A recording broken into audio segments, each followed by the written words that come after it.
What's up? You're muted. Oh, there we go. Hey! How's it going? Good. How are you? I'm doing great. Thanks. Glad you could be here. This is going to be a fun one. You are like an all-time favorite here, I think. You're a favorite guest I love on the coming Coffee on with here. Michael. This What's is that? such a great opportunity. I love being on here and talking about what's possible. Like, that's the best topic, right? Like, what's possible for us all. All things are possible. All things are possible. Yeah, I dig it. And I don't know. This is my favorite time of the week, if I'm honest with you, because Is it? yeah, because I get to talk to really cool people like you, and also our seller community here at ShineOn. It's amazing. We're like a big family here. Yeah, it is really cool. We see the same names every week. People interact. I freaking love it. I want to do a panel at some point, maybe a big giant Zoom call with just everybody, like 80 people, 100 people, however many people are can all just come on and we can just party for like an hour. I like that. That would be really fun. Yeah, there are a lot of amazing people. I get a lot of really cool messages like all the time of just people who are trying to make their lives better and doing awesome things with their ShineOn products. It is a really great community. Maybe we'll have a post Q4 party, like an after party. Yes, just like a worldwide after party. Zoom call. Everybody brings popcorn. We have one giant round the world toast. That would be pretty sweet.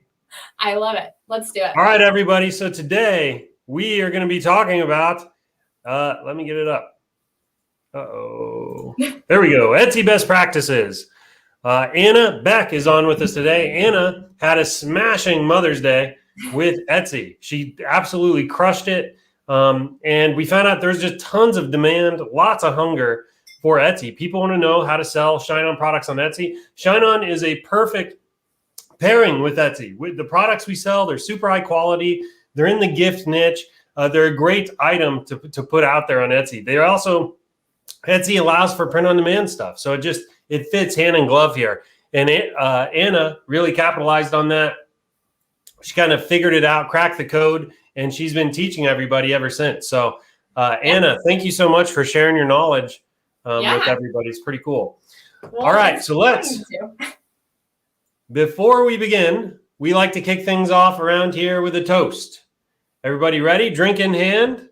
Raise up your glasses, mugs, bottles, and flasks, and join me now for the Digital Marketer's Toast. Here's to more conversions, more cash, cheap CPMs, and lower CACs to higher CTRs, much higher CVRs to enable ad accounts and big bank accounts, upsells, downsells, and cross-sells, the winning products and repeat sells, and to the thing that everybody knows, the riches are in the niches, but also your email flows. Are you ready? Cheers. Drink up. There we go. I'm feeling pretty good about this. Oh, yeah. Okay. Before we begin here, some basic housekeeping. Testimonials. You know how we like to do it. Every week we review testimonials that people have shared in the group. Not just testimonials, but also value posts. Any kind of post, any engagement in the group where you're adding quality, you're adding value, you're encouraging other sellers. We review all that, and we like to highlight a few of those every single week. Anybody that gets highlighted, you also get some swag. You get a t-shirt. I'm wearing a ShineOn t-shirt today. It's got a really cool kind of sugar skull on it. I'm not sure if you can see that. We have backpacks, notepads, big mugs, big giant coffee mugs. My wife absolutely loves the ShineOn coffee mug. In fact, it's almost always dirty. I can never get that thing clean. And a bunch of other stuff. So share in the group and you might be selected and get some free ShineOn swag. So last week, Carla Marie Sodom, apologize if I didn't say that right, shared she's been watching, listening, absorbing Michael, Ronnie, Suhail, Kirsten, a few others, what a few others have had to teach us over the last few months. And she got her first sale. 1 unit sold, $35 in profit, $53 in revenue. Congratulations, Carla. Somebody from my team will be reaching out, and you've got some swag coming your way.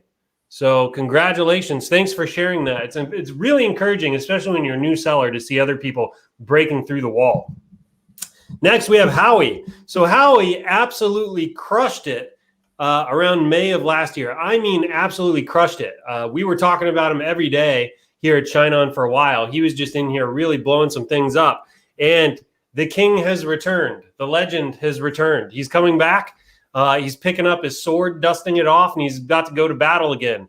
So we wanted to call this out too. We love it when our sellers come back, especially, the legends among us. So Howie, congratulations, buddy. Somebody from our team will be reaching out, sending you some swag. You probably already have some. I'd imagine you already have a sword.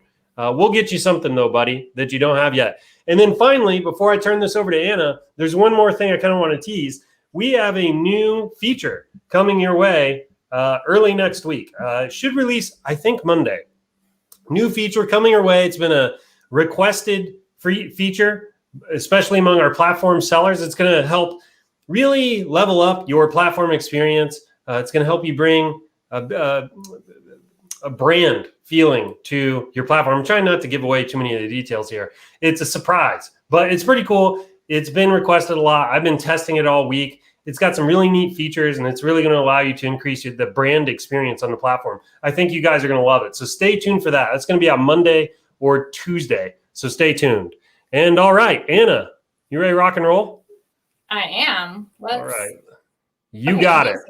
Do you see my screen? Yep. You are up. I'm on. Okay, awesome. So I know that I've been on some coffees with Michael, but I wanted to introduce myself real quickly. My name is Anna Beck. Can I interrupt you? Hang on.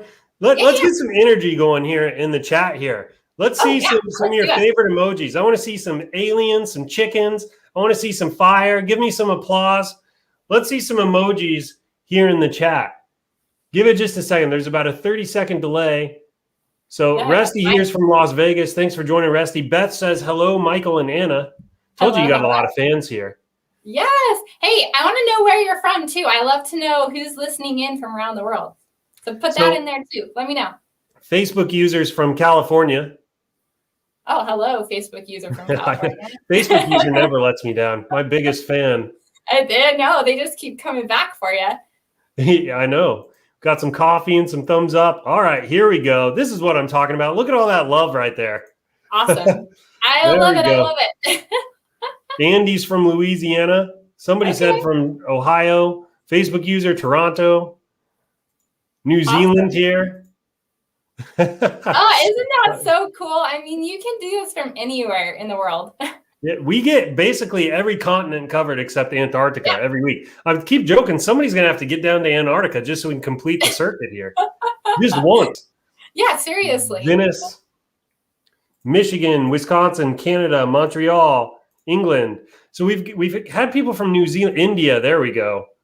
We have anybody on from China? Anybody from China or anywhere else in Asia? So we have India. That's kind of Southeast Asia. Or Thailand.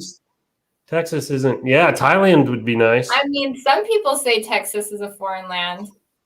Just kidding them. Yeah, that's true. And you are from Germany. Let's not forget that. I live in Germany. I'm not from Germany. This is actually a question I get asked by a lot from European sellers. Is they message me and they say, "Hey, are you in Europe?" And I say yes, but I don't have the same. They're usually messaging me about taxes and stuff, but I'm American, so. I just misspoke. I know you're not German. But yes, I do live in Germany, so I am far away too. Here we go. Dubai, Israel, Kenya. That's awesome. Yes. Look at that.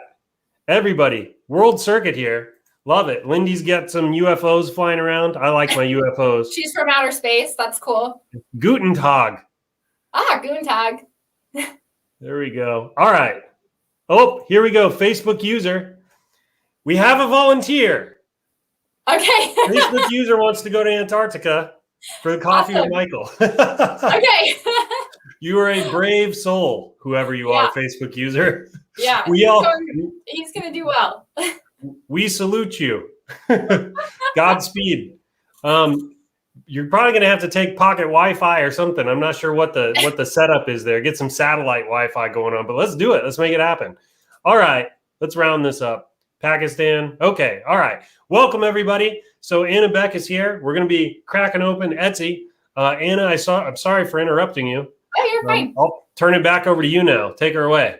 Okay. Sounds good. So I just wanted to quickly introduce myself for people that haven't seen me on previous coffees with Michael or just in the groups or whatever. My name is Anna Beck, and I am a 6-figure Etsy store owner.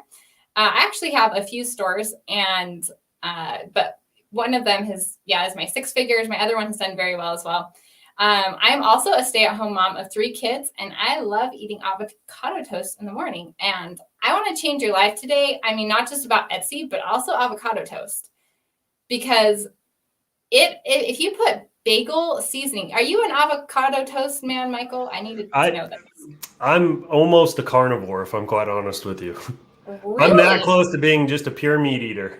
Oh, okay. Well, if you want your life change, eat some avocado toast and put bagel seasoning on. It's fantastic. It sounds interesting, except for the plant part of it. Okay. The rest of it sounds pretty awesome. It is. It's super awesome. So if you ever decide to come back a little bit to the vegetable eating part, then give it a try. So are you a millennial? Because this is I think I'm not considered a millennial. I think I just barely missed it. So I'm a millennial. So I get the whole avocado toast meme thrown at me all the time. Every chance I get, people find out I'm a millennial. It's nonstop thrashing. That's the number one. Yeah, so it's kind of funny because my husband used to make fun of people doing that. And then my mom gave that to me for breakfast one time when I was visiting her. And I was like, all right, I'm converting. I'm a big fan. But it was the bagel seasoning that changed everything for me. So I hope somebody out there tries it and their life has changed too. Can you hear me? Okay.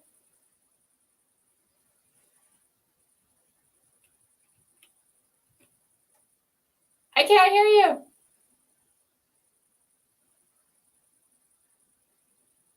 All right.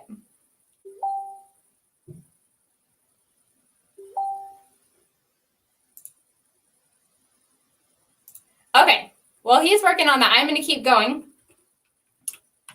So I love to think and dream all things marketing ShineOn products, so I can spread more love to people.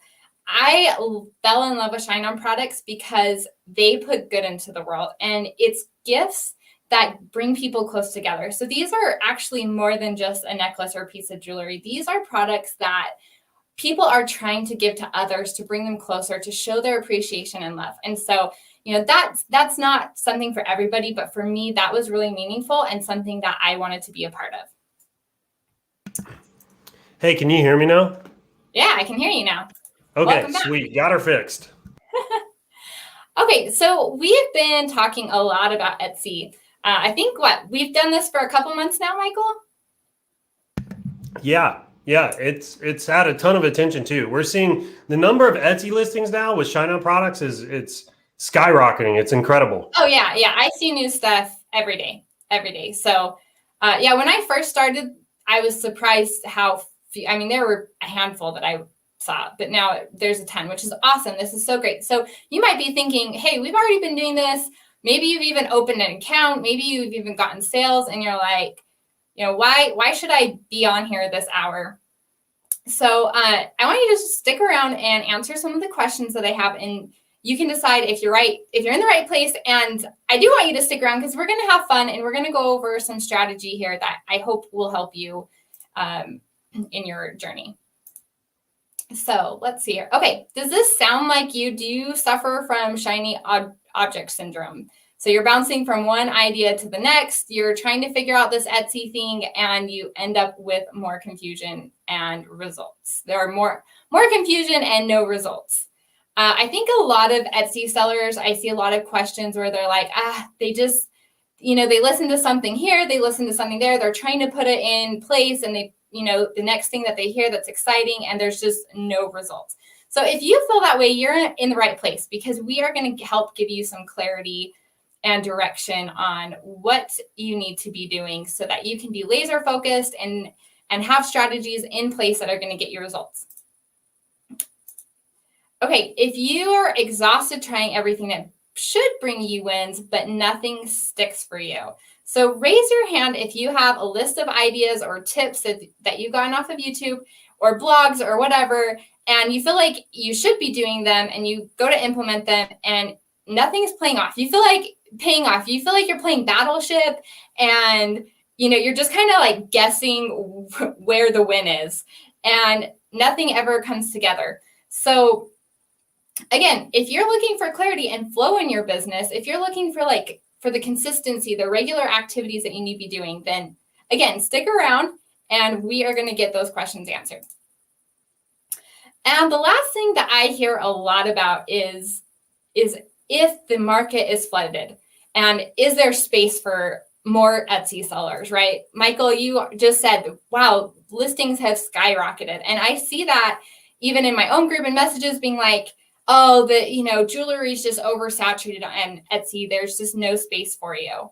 So if you feel that way, let me just break that belief down real quick. This couldn't be further from the truth. In 2020, Etsy had over 81 million buyers on their platform. So that's a ton of people. And I don't know if you guys remember one of the slides I had before, but you don't have to sell that many necklaces to have a 6-figure profit. So that's pretty amazing. So you definitely want to be here if you want to get in the space with ShineOn and Etsy to be making that profit.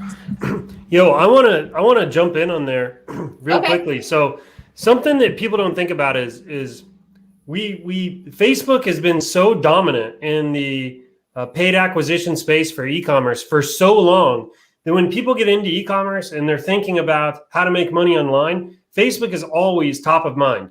And I don't think that that's necessarily a problem, because if you get a product that's a winner and you're going to scale it, Facebook is the only place I know where you can dump tons and tons of money and just truly scale something to the absolute moon. I mean, it's almost like there's no ceiling. However, one thing you have to think about when I think about Facebook compared to Etsy, compared to Amazon, is this.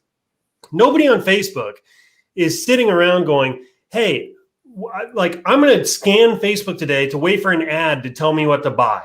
Right? Nobody on Facebook is doing that. They're not in shopping mode. When October 1st, October 15th, November 1st rolls around and people start thinking about Christmas, one of the first places they go to solve their problem of not having Christmas gifts or whatever is to a known platform. They go to Amazon, they go to Etsy, they go to places like this, and they start searching around for gifts for their loved ones. And that's where they're going to go first. And these platforms are mammoths. They're mammoths. They're absolutely huge, especially in Q4. I mean, so many people are going to be going to these platforms looking for gifts. It's you cannot saturate a platform like this. I know it feels that way, but I'm telling you that your thinking is too small if you're thinking about saturation, because the market is bigger than any of us could possibly imagine. And this is coming from a Facebook guy where people are only buying when we catch them on an impulse purchase. These are people that are not even in shopping mode. They're not even trying to shop, right? And I'm still getting sales. Think of all the people that are trying to shop. And then they go to one of these platforms and start searching. It's unbelievable. There's going to be an absolute tsunami of buyers flooding to these platforms come Q4. There is no way they can possibly be saturated. Yeah, I completely agree. And I will tell you too, that this year is going to be the biggest yet, because we're still in the pandemic and people have started to shift their buying habits to these platforms. And so it's just going to keep getting better.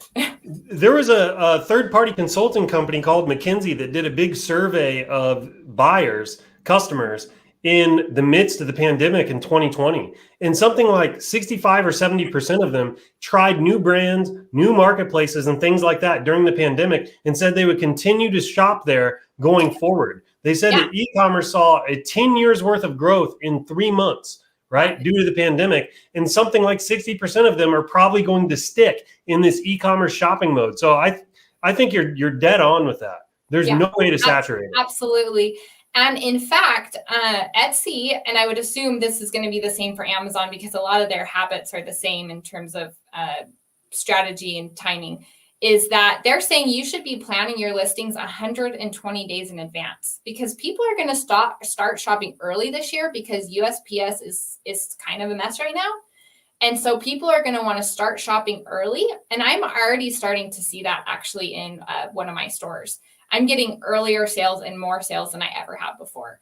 So yeah, this is a really, really exciting opportunity. And you're right about this is the place where people come to give you your money. They are looking for specific things. And if you're there to meet them and meet their need, then you're going to get sales. So that's really cool. So I'm going to drop one more thing here, and then I'm going to Okay. shut up so you can continue. Okay. When it comes to getting out in front of the wave, this is third quarter. This isn't there are no holidays. There is no reason at all to be distracted right now. The number one thing anybody listening to this should be doing is prepping for Q4. You have no idea the opportunity that is about to come our way.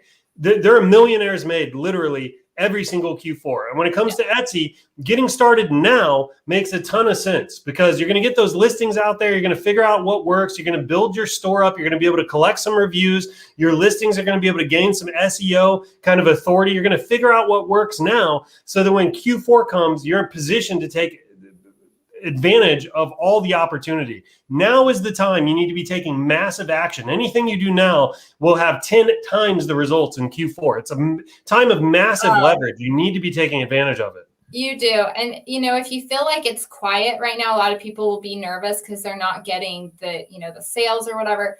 Don't worry about it. If even you may get to fourth quarter and make all of your profits for an entire year. Some people's entire paycheck you will make in 6 weeks. So really keep moving forward because it truly is a crazy time and a huge opportunity just during those few couple of months. Are you still there, Michael? Yep, absolutely. Okay, all right, awesome. Then I'm going to keep going. Okay, sorry, I can't see you in my screen, so it's hard to know. All right, so what we're going to learn today is we're going to learn about why bouncing around and copycatting other sellers is actually holding you back. So this is a really common thing that I see where, you go and you see a bestseller and you just go and make a copycat. That's not an effective strategy. That's actually not a strategy at all. That's just copying.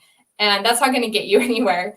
And I'm also going to teach you how to find who to market to and attract your perfect buyer. So we want to actually be actively seeking for the right person. We don't want to go after somebody else's right person. And I also am going to tell you the number one mistake ShineOn Etsy sellers make that costs them from beating out the competition, right? So we really want to have a plan in place. And I'm going to tell you my pod story here. So when I first started, I didn't know where to start, and I was constantly chasing after other people's ideas. So just exactly what I'm kind of seeing now. But who really wants to be second place? Let me tell you, when you are just kind of piggybacking off of other people's ideas, it's really hard to ever get leverage on that or to ever beat them or be number one because they've already grown into the algorithm. The algorithm already knows that people like their products. So you don't want, it's just not a good strategy. You want to be number one and you want to be able to find your own customers and keep them. I also felt super overwhelmed trying to figure out who do I create my products for. And I used hopeful marketing. And what that means is you kind of throw something out there and then cross your fingers and hope that something sticks. Okay. And then I also thought that success was for long-time sellers because they had some secret sauce. And I even see that a lot among sellers. They go, she's been doing this for a long time. So she, that's the success is for her. It takes years. I'm telling you that is not true. It took me a while because I had these kind of problems. I didn't have a strategy. I was just kind of bouncing back and forth and, trying to follow other people's ideas and just super overwhelmed. So it wasn't good. It wasn't good. So I knew that if I kept going, then I would just keep getting the same results. And that's not a good place to be in and not a good feeling to have when you're trying so hard. So when did everything change for me? Well, it was when I started having a system in place. Okay, because then I actually had actionable steps and I could test to see if they were getting me progress or if they weren't. And then I could stop doing the things that weren't working and start doing the things more of what was working. And that was super exciting. And when I started putting this system into place, that's when this happened, which was crazy. It was so crazy. I actually had a goal to make $20,000 in profit on Mother's Day, and I far exceeded that. It was so wild. And so I was so grateful that I really zoned in on good practices and started to be authentic to myself and my brand. And that just changed everything for me. So the problem is most sellers don't have a strategy. They're making designs based on oversaturated niches, and they're, again, listing with those established products that have a history. They don't know who their customer is, so you're not getting an emotional reaction that converts, right? If you don't know who you're selling to, you're not going to connect to them. And a lot of sellers don't know what to do when they actually start getting sales. They're just like, oh, great, I'm getting sales. But there's so much more to that. Like, you can optimize so much with your listings. There's so much. We're not even going to cover all today, but we're going to touch on some of those strategies so that you can have some action if you are getting sales already. So what is your solution if you're in this position? You need to have a strategy that creates consistency and flow, and your customers coming back for more. Some of the benefits of having a system in place is you go from full-time confusion to full-time reach. So what do I mean? It means that your listings are reaching out to people. They're actually connecting and pulling in buyers.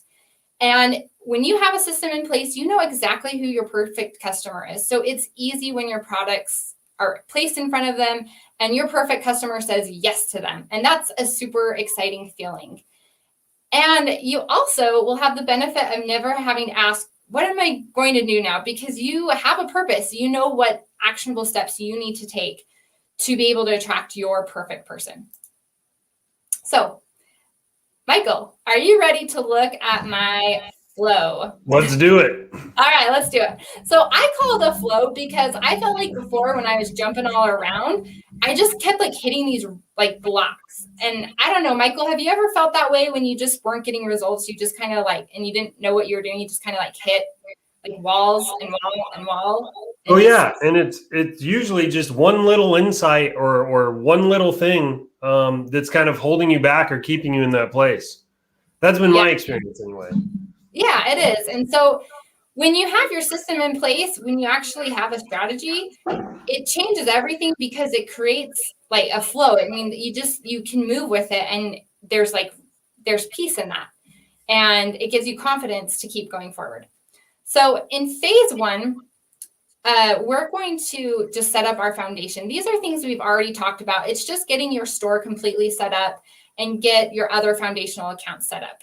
If you haven't gotten my PDF yet, it shows you how to set up your accounts, how to set up Set Commerce if you want to go that way. And I think we're planning on linking that, right, Michael? Yeah. Yep. Okay. I'm going to link it. Yep. So right. I want to jump in too real quick. So like the importance of having systems and processes around your work is it can't be overstated, honestly, because this is, you have to put in the work before you're going to see the results, right?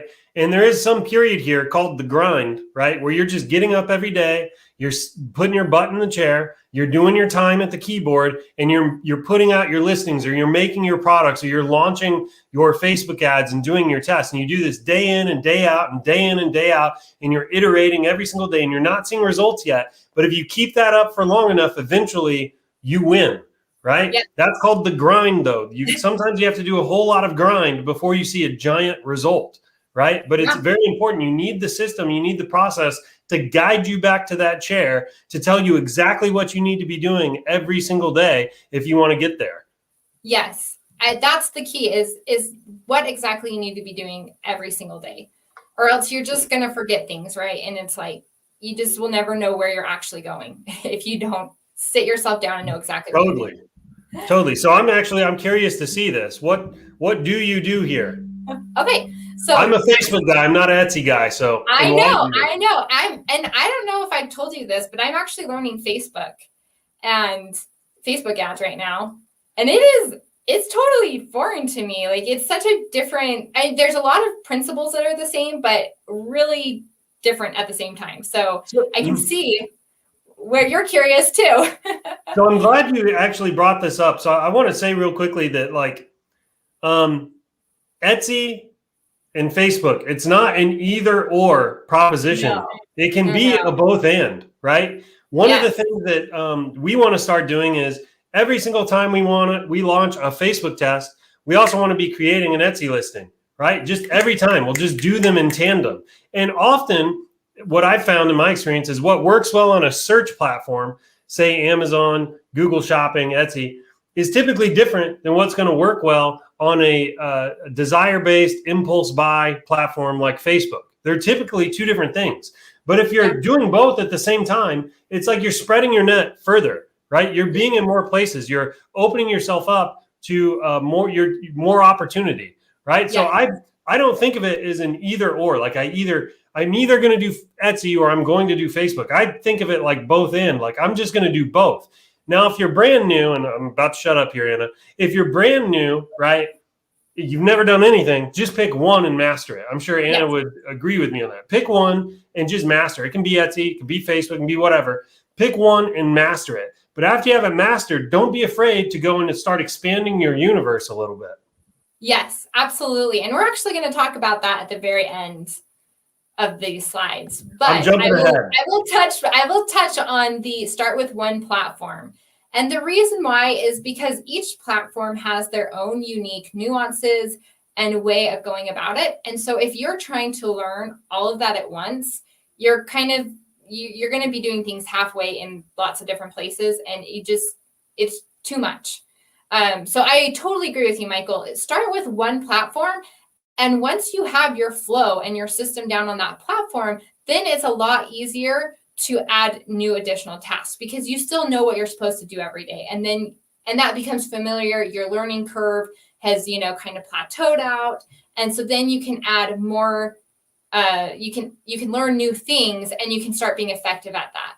And, there is a lot of overlap in research and strategies with all the platforms. And so when you do get when you do get good at one platform, you do tend to be able to jump in a lot faster with another platform. But I find that people who are trying to do multiple platforms at one time get very overwhelmed and very confused and then give up.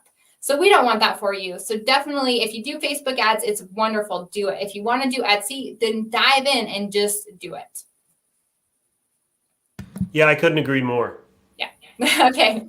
So this is where I start. I actually want to start looking for places that I could park my designs and actually have a chance of being seen. So some people, and I think this is more of a Facebook thing where you're looking, and you tell me if I'm wrong, Michael, where you look for things that are already selling and doing well, and then you're testing that on Facebook.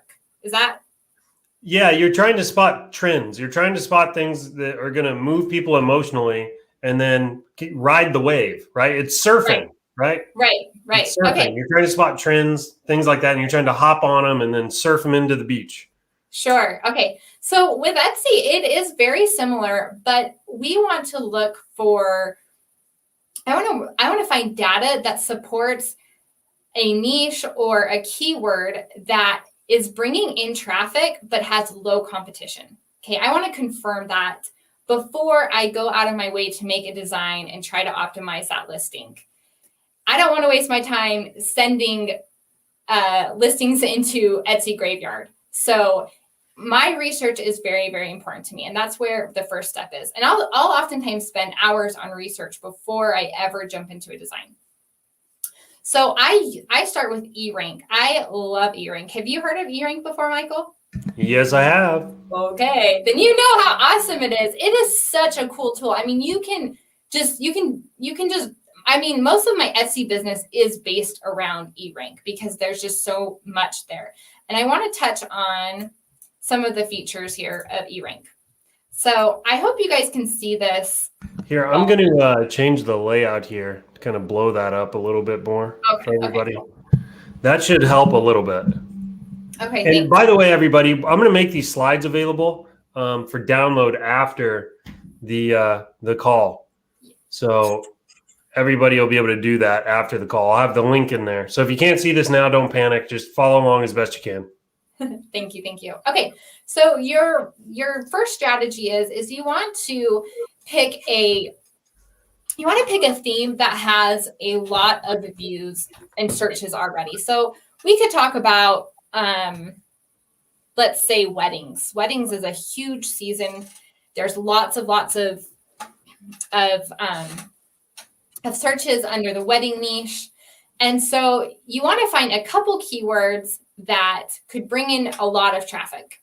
But below that, you want to find smaller keywords that you could build a listing around that has low competition. And the reason why is because if you were to only try to enter in to a listing or a niche that has all just insane competition, your listing's going straight to the Etsy graveyard. Okay, there's just no chance. So by mixing up your tags and your title with a mix of high ranking keywords and low competition keywords, you're going to have your best shot at actually being seen with your listings. So what you're saying here is, so Etsy is a SEO play, right? So like SEO, for anybody that doesn't know, stands for search engine optimization, right? Because Etsy's basically a big search engine. People are going to go there. They're going to type in keywords. Based on the keywords, Etsy's going to show them a bunch of listings. And you're saying that people need to be smart about what search terms they put in their title. And then what do you say, the tags? And was there anything else? Those are the most important things that we're going to focus on right now. The title and the tags. And so you're saying do a mixture of keywords that have lots of search volume and high competition with a mixture of keywords that have high search volume and low competition, like kind of create a blend, right? Yep, exactly. Okay, and then put those in the title and the tags. Now, do you duplicate do you duplicate like some of what's in the title and the tags? Like, can they be in both places, or how do you do that? Yeah. You can definitely duplicate. Especially your strongest keywords. You can put both in your tag and your titles. And how do you know which ones are your strongest? Okay, so that's part of eRank in our research here. Oh, okay. I'll shut up. I'm jumping ahead again. Hey, these are good questions. And I know a lot of people have these exact questions. So that's why we're doing this interview, right? So how you know is you can use Keyword Explorer to look for trends and keywords. So if you're in eRank, you can see here on my screen, you can either type in your idea. So say you're starting with weddings, because that's a popular season right now. You just type that into keywords, or you can click on Keyword Explorer, and that will pull up this information here.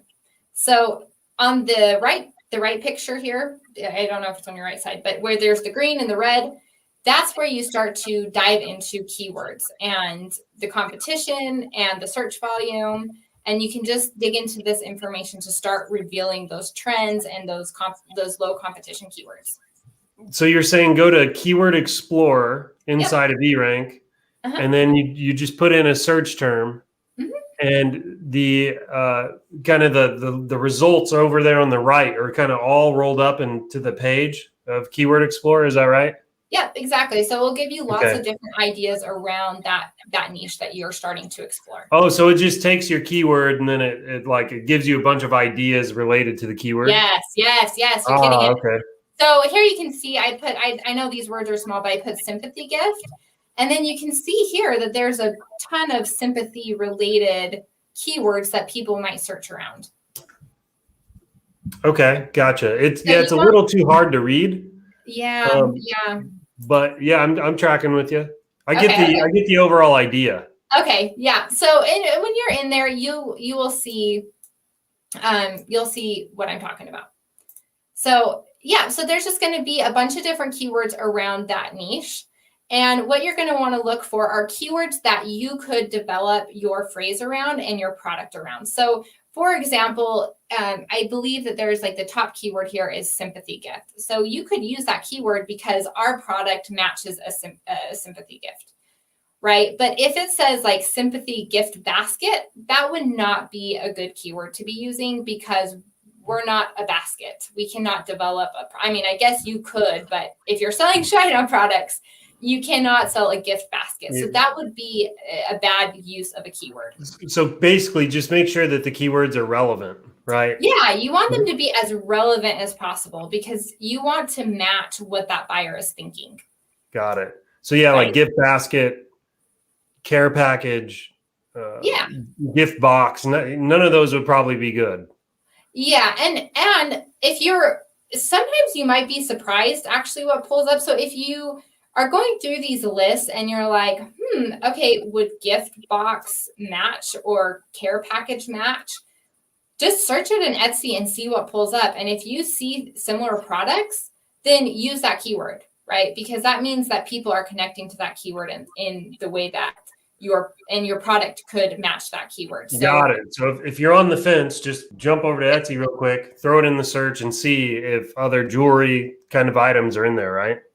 Yeah, exactly. Jewelry, yeah. If you feel like it could match, if it's complementary to the products on that search, then yeah, go ahead and use it. But if you were to type in gift box and there's literally a box that somebody could put a gift into, then that's not going to be a good match because that person's looking for an empty box, not a necklace, right? Got it. Okay.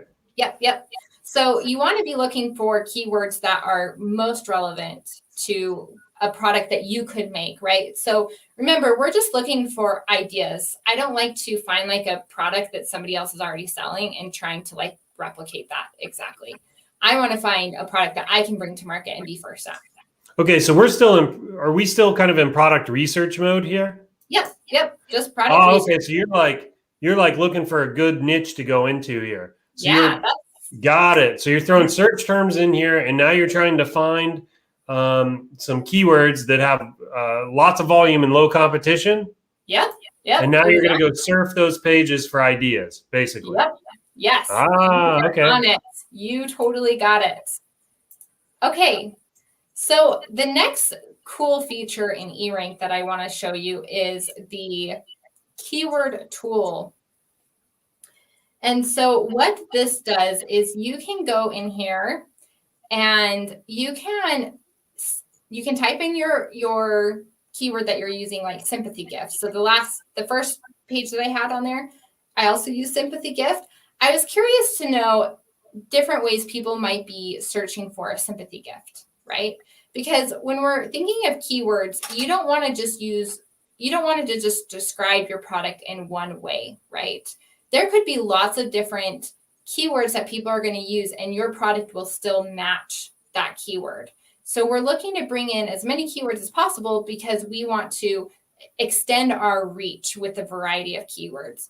So in the keyword tool here on eRank, it's really cool because it will show you more keywords that you can use around sympathy gift.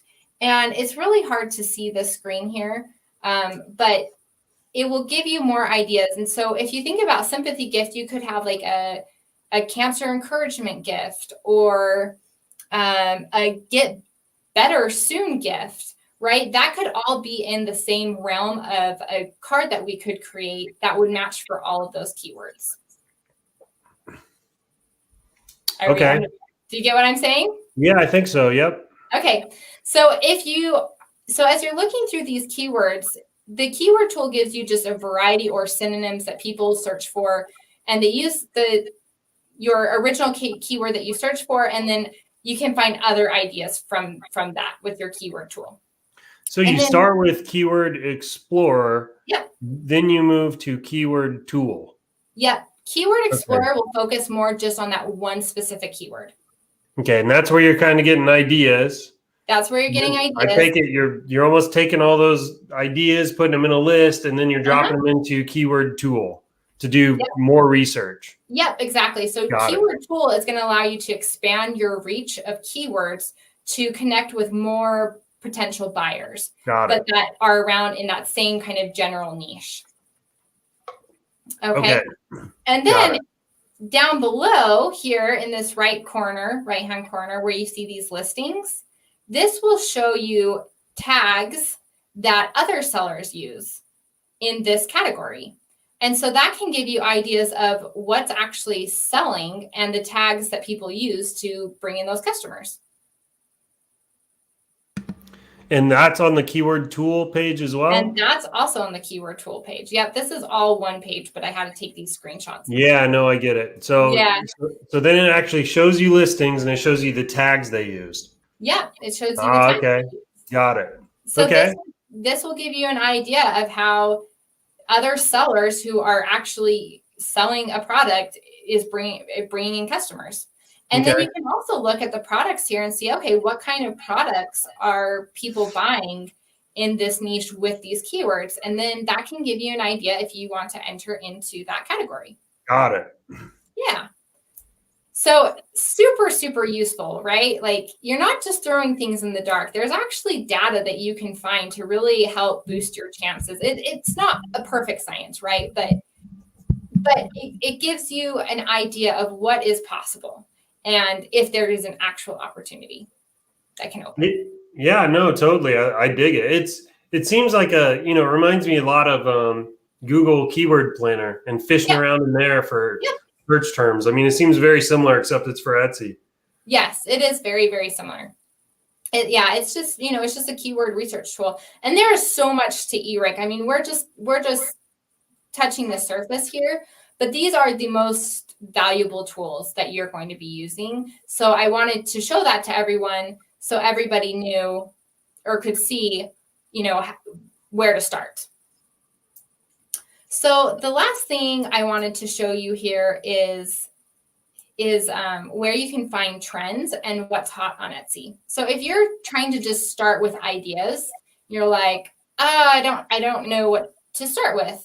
Well, under trends, you can do a daily trend report or you could do a monthly trend report. So if you want to do daily, you can look and see, okay, what are some ideas of what people are buying today?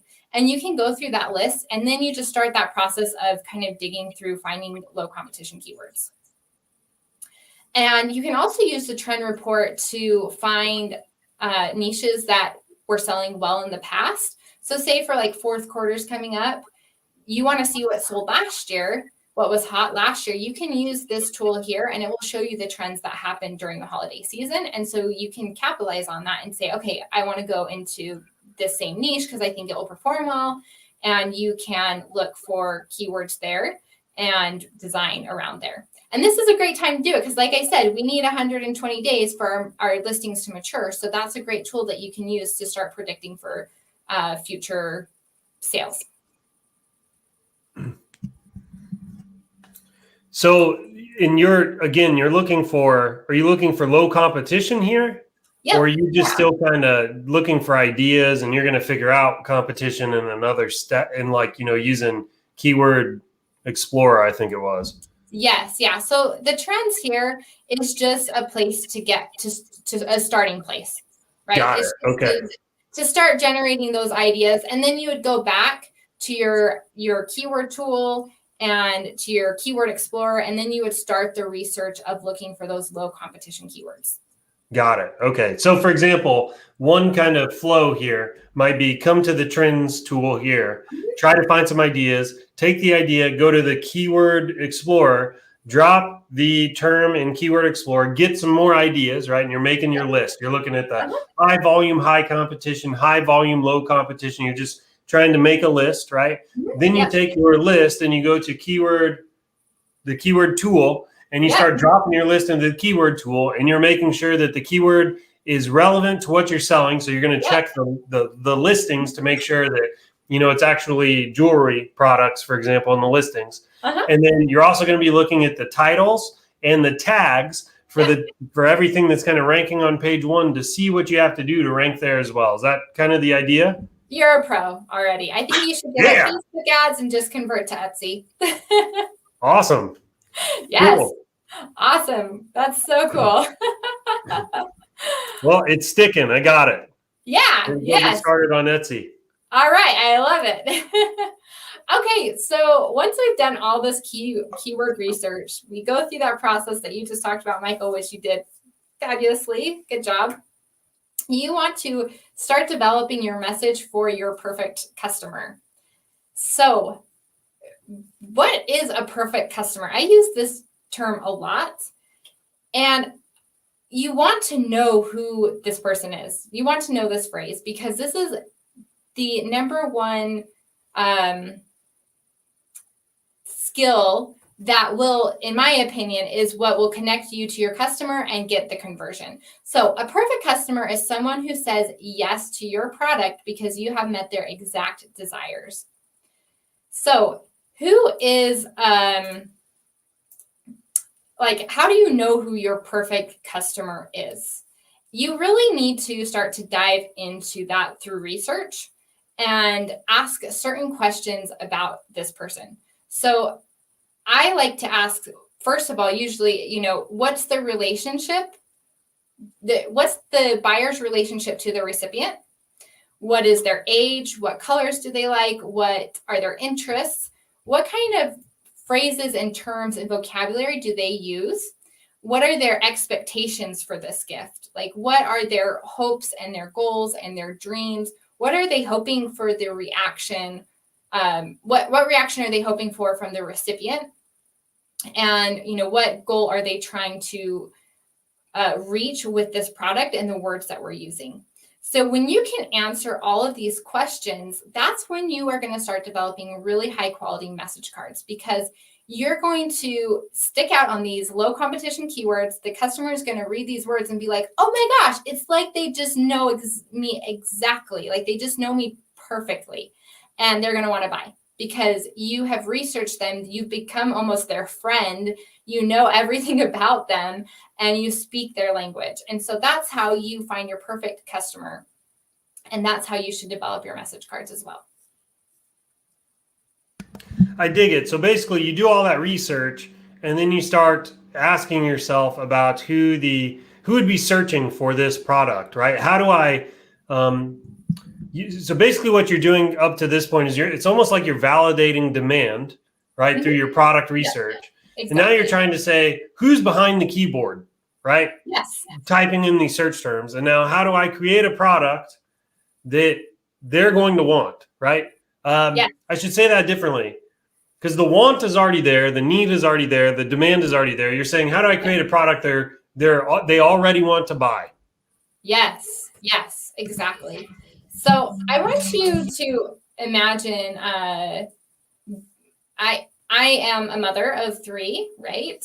I believe that you might have children too, but we're lots of parents here. But imagine that I tell my daughter that it's her birthday. I want to take her to the toy store.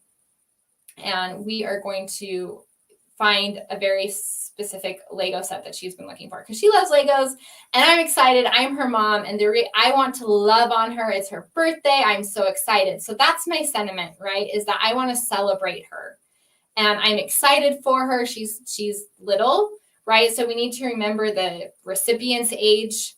We need to know both the buyer and the recipient's ages because that will change how our message might be and the words we use. And so imagine that we're going to the toy store and what is the expectation if I stood right in front of the door? Okay. What would be the expectation, Michael, if we went to a toy store? You tell me. Well, it would be that we're going to walk into a toy store for my daughter, right? This store is exactly for her. And when we walk in, she's going to find Legos because that's the number one kid toy, and she's going to be so excited. And then I'm going to be so excited because it was just perfect for her. Is exactly what we were looking for. So the reason why I tell you that story is because that store is perfectly designed for a child. Everything about it, the colors, the products that they offer, the way they write things out, it's all geared for children. And me as a mother knows that. And that's, I got it. Do you get what I'm saying? Yep. It matches the perfect people, right? And we want that big moment for our customers as well. We want them to read that and be like, oh, this is so perfect for my mom, or this is so perfect for my daughter. Oh my gosh, this is going to make them so happy, or this totally speaks to my heart. Creating like a magical moment. Yeah, creating that magical moment that just is perfect for the buyer and the recipient. And so that's one thing that is so fun about ShineOn products is that we get to use our words and come up with words that speaks people's hearts or to people's hearts. We get to give people the gift of love through words. And so when you know your perfect customer, then you will get that reaction and they will just love your products and of course want to buy and come back for more and buy more. And it's great. It's so awesome. I love it. I just could talk about this forever. No, here's the thing that so this is also, it's kind of starting to click for me in a pretty big way. Okay. So first of all, the product I say, it's very similar on Facebook too. Yeah. You cannot build a successful campaign if you don't have an amazing product. You can't do it, right? And we're using different terminology here. We're saying the same thing. An amazing product is one that creates a magical moment, right? It's one that's going to move people emotionally. I mean, we just use a different language to kind of describe it. You're basically saying the same thing. You're doing the same thing. You're just kind of starting at a different point. When I'm on Facebook, I'm trying to create the product that's going to make this magical moment, and then I'm sticking it out there in front of the audience that I think is going to buy. What you're doing with Etsy is you're going and you're finding where the demand is. You're validating the demand, the market need, because you have more insight into it. You can see it a little bit better with some of these research tools. Then you're creating the product that you think is going to make a magical moment for those individuals. Yes, absolutely. But you need to know what is going to create the magical moment. And so that's why I say, know your perfect person, right? Because if you don't speak their language or what their intent is, then you really can't create that perfect moment. Right. Know your audience, know your niche, right? Figure out what makes them tick, that kind of thing. Yes. Yes, Got it. exactly. Yep. All right. So after I do my listing, well, after I create my message card, right? I know my perfect person. I write this just tear-jerking card, emotional card. Then I'm going to just upload it onto ShineOn, the ShineOn app in the Shopify store or in Shopify. And then I get that transferred over to Etsy. And then I use Get Bella to add any other keywords or any other relevant information. So if you haven't used Get Bella, this is an integration that's found in Etsy and it's free. And it is super awesome because you can do bulk updates on your product listings. And it just makes things go super smoothly, super fast. And, you know, everybody should be using it because it's free and it integrates and it's awesome. This is a Shopify app?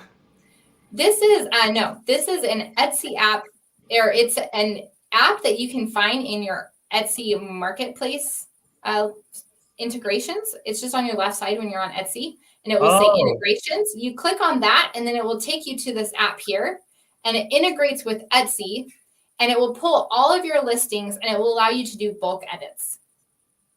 Oh, interesting. Okay. Yep. So Etsy almost has their own app store?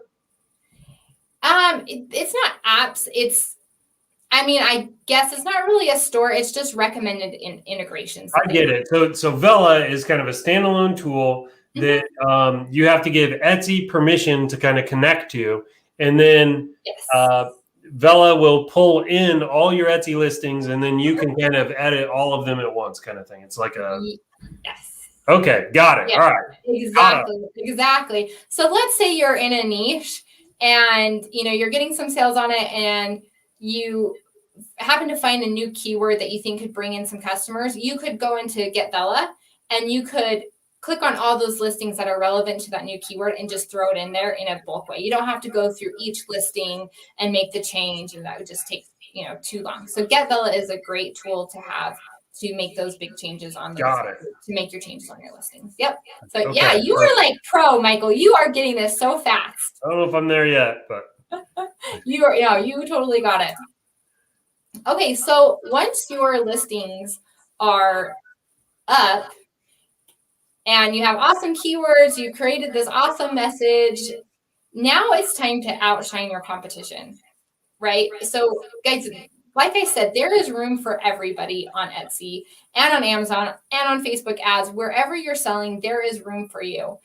As long as you're doing the right research and you're connecting with your customer. So the last thing you need to do is outshine your competition. And this I could talk about for hours. Just this, I mean, there's so many strategies. We won't cover this all either today, but there are some really cool tips that I want to share with you.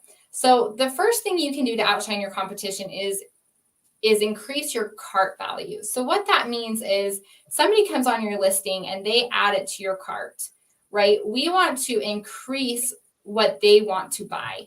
So we're making more money from that customer. So there's a couple ways that you can do that to increase your cart value. One of them is to offer complimentary products. So a perfect example might be for this. Actually, we'll just talk about weddings because this will apply. Both strategy 5 and 6 will apply to weddings. So for a wedding, let's say that somebody is looking for a gift for mom on her wedding day from the bride. Okay. Well, that bride might also look for a wedding gift for the groom's mom as well. So you might want to offer both of those products in your store because that can increase your cart value. Does that make sense, Michael? Yeah, no, we kind of, on the platform, we're very intensely focused on increasing AOVs for our sellers. And we are currently working on building out a whole on-page add-on stack on the platform to do this. So it sounds like you're kind of thinking the same way, right? It's about increasing AOV. So do you do this through variants on Etsy, or how do you do it on Etsy? Yeah, you would just create a new listing. So you would have like a mother-in-law listing, oh, a listing. Okay, so you have another list. Mother to a groom listing. Now, how do you get people to buy both of them? How do you do that? So that's a good question. On your Etsy store, you have categories that you can put your products into. So that could be one way, like you could put it into a wedding category. And so people might scroll through your wedding category. Oh, I see. Okay. You can also cross promote. I get it. And they're like, hey, I'll take one of these and one of these, and I'll take one of those. Yes, exactly. Okay. Like, okay. They love your theme. They love your messages. Everything's screaming to them, right? Because you've researched them, you know them and what they want. And so they're like, yeah, I'll take that and that and that and that. So, yep, that's a perfect example. Got it. Okay. So another example here to increase your cart value is offer products that people buy in groups. So for example, we're sticking with the wedding theme is bridesmaids, right? There's generally a large group of bridesmaids, and weddings are something that people spend a lot of money on. They're willing to overspend to make the perfect moment. And so you can offer different listings or create different listings that encourage group buying. So that's a great way to increase your cart value and beat your competition. Got it. All right. So the next thing to do, looks like I got these slides mixed up. Well, we're going to work backwards then. So another thing to do, another strategy to outshine your competition is to offer amazing customer service. And in Etsy, there's snippets, and I don't have a screenshot of this, but if you're in your messages where you can communicate with people, these are like presets. So it's a way that if you start getting frequent messages, you can set a preset for this common question and just click on it and it will auto-populate the message, and then you can set it off to your customers, which is awesome. So if you haven't used snippets yet, look for that and automate your response to your customers. I also recommend that if you're just starting out, to really fight for your first 100 customers. And so what I mean by that is you need to go like above and beyond for these first 100 customers, because you need to build your reviews and you need to validate your store and get people comfortable with your brand and that you're a trusted seller. So I usually recommend privately messaging, like not an automated message, but write a message to each customer that you get for your first 100 people. And just, thank them for their order. Let them know that you're happy to help if they have any questions. And then once their order is shipped or once they've received their order, despite what people say, you can ask for feedback, okay? You can't ask for feedback or reviews in exchange for something free, but you can definitely ask for feedback. And a lot of times that will prompt people to leave a review on your store. And they're just going to love all the communication you've given them and how you've just spoiled them and loved on them. And they're going to want to leave a review. So you're saying every time someone places an order, what you're saying is basically go write up some snippets, right? Like say, hey, after people place an order, send them this message and save these all in like a Google Doc or something like that. Mm-hmm. And then every time someone places an order, copy out of your Google Doc, paste it in there, personalize it. Hey, Jess, whatever, paste in your little snippet. send it, right? Now, every time they place an order, you're having kind of a touch point with all these customers. And then after, and this is all in Etsy, right? Yes, this is on Etsy. And the snippet thing, I'm sorry, I probably confused with the snippet thing. It's just a place where you can save messages. So in Etsy? In Etsy, Oh, so Etsy has a built-in like snippets feature? Yep, it's called snippets. And it allows you, like, if you're getting a common question like, hey, you know, my order, what's a common question I get? You know, can you customize this? And then you can pre-save a message and it says, hey, you know, thanks for contacting me, and then give them your answer. But that's automated. So you're using this, except also just for other touch points in the customer experience, right? Yeah. So, okay. So all that's in Etsy. You got the snippets. So also you said it's okay to ask for reviews. You just can't you can't trade something. Yeah. You can't say leave me a review and I'll give you a discount or something like that. Yes, exactly. You just have to say, hey, your review would mean the world to us, right? Yes, exactly. So, and I do ask for feedback because I honestly do want feedback. Another tip that I don't have on here is listen to your customers and ask them for their feedback in all honesty, not just because you want a review, but some of my best sellers have come from ideas that customers have written me about. You know, they say, hey, can you do this and this and this? And I'm like, okay, sure. And I do it for them. But then I always leave it up in my store because if they wanted it and they had this great idea around this niche, then probably somebody else wants it. And so I love when people give me feedback and give me ideas because it's often more closely related to my perfect person. And if nothing else, you should do it because that person very likely will leave you a review just for creating the product or whatever. Yeah. Okay. Cool. Yeah, exactly. So you can't bribe people for a review.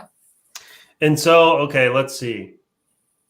How do you know when, because you want to ask them for a review before it's been delivered and stuff.